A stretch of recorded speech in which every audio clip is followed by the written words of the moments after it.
কর্ম বিদ্বেষ করিয়া সম্পূর্ণ ফলদানে সমর্থ হন। হরে কৃষ্ণ। যিনি পিতৃলোকের উদ্দেশ্যে শ্রাদ্ধে গীতা পাঠ করেন, তাহার পিতৃগণ নরহস্ত থাকিলেও সন্তুষ্ট হইয়া স্বর্গে গমন করেন। হরে কৃষ্ণ। গীতা পাঠে সন্তুষ্ট পিতৃগণ শ্রাদ্ধে তৃপ্তি লাভ করিয়া পিতৃলোকে গমন করেন এবং পুত্রকে আশীর্বাদ করিয়া থাকেন। হরে কৃষ্ণ। রেণুপুচ্ছ সহিত গীতা পুস্তক দান করিলে দাতা সে তিনি সমগ্রূপের কৃতার্থ হন। হরে কৃষ্ণ।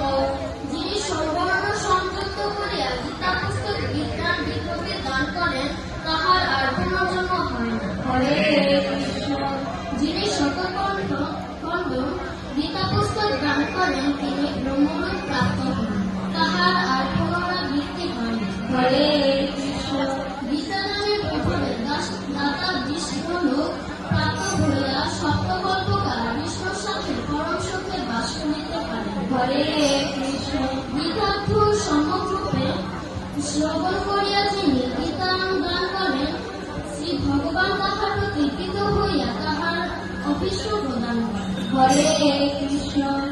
হে ভারত, চতুর্গুণের মধ্যে মনুষ্যদেহ ধারণ করিয়া যে ব্যক্তি অমৃতরূপিণী গীতা পাঠ বা শ্রবণ করে না, সে প্রাপ্ত অমৃত হস্ত হতেও ফেলিয়া দিয়া বিষ্ণু বিষ ভক্ষণ করে।